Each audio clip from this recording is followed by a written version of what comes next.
नमस्कार, आप देख रहे हैं ब्लू एक्सप्रेस न्यूज। मैं हूं आपके साथ शालिनी। आओ बढ़ते हैं आज की बड़ी और खास खबरों की ओर। आज मणिपुर दौरे पर जाएंगे पीएम मोदी। नस्ली हिंसा भड़कने के बाद पहली बार यहां आ रहे प्रधानमंत्री। मई 2023 में नस्ली हिंसा भड़कने के बाद पहली बार प्रधानमंत्री नरेंद्र मोदी मणिपुर का दौरा करेंगे। इस दौरान प्रधानमंत्री मैतेई बहुल इंफाल के साथ साथ कुकी बहुल चूड़ा चांदपुर में विभिन्न विकास योजनाओं के शिलान्यास के साथ ही जनसभा को भी संबोधित करेंगे। साथ ही मणिपुर के बाद प्रधानमंत्री असम, पश्चिम बंगाल और बिहार में कई कार्यक्रमों में हिस्सा लेंगे। मई 2023 में नस्ली हिंसा भड़कने के बाद पहली बार प्रधानमंत्री नरेंद्र मोदी मणिपुर का दौरा करेंगे। इस दौरान प्रधानमंत्री मैतेई बहुल इंफाल के साथ साथ कुकी बहुल चूड़ा चांदपुर में विभिन्न विकास योजनाओं के शिलान्यास के साथ ही जनसभा को भी संबोधित करेंगे।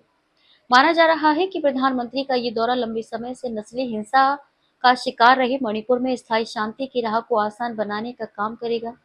विपक्ष लंबे समय से प्रधानमंत्री के मणिपुर नहीं जाने को मुद्दा बनाता रहा है।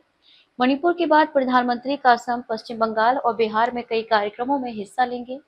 हिंसा पर काबू करने के बाद विश्वास बहाली के लिए इस साल फरवरी में मणिपुर में राष्ट्रपति शासन लागू किया गया। इसके बाद दोनों समुदायों के साथ अलग अलग और फिर एक साथ बैठकर शांति की कोशिश पिछले महीने रंग लाई।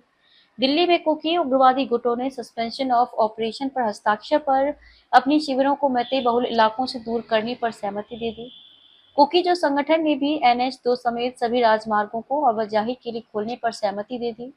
शांति की दिशा में इन प्रयासों के बाद अब प्रधानमंत्री का दौरा इसे स्थायित्व देने के लिहाज से अहम है।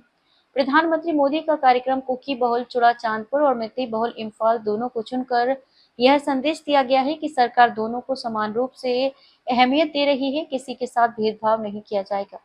साथ ही लगभग 3600 करोड़ रुपए की विभिन्न योजनाओं का शिलान्यास और उद्घाटन करेंगे, जिनमें भागलपुर और पीरपैंती में 2400 मेगावाट की thermal power plant, Kosi Mechi नदी को जोड़ने वाले अंतर्राष्ट्रीय प्रोजेक्ट शामिल हैं। ऐसे ही लेटेस्ट अपडेट पाने के लिए हमारे चैनल को लाइक, फॉलो, सब्सक्राइब करें और बेल आइकन दबाना ना भूलें। अगर आप हमें फेसबुक, ट्विटर या इंस्टा के माध्यम से देख रहे हैं तो हमें फॉलो और कमेंट करें। धन्यवाद।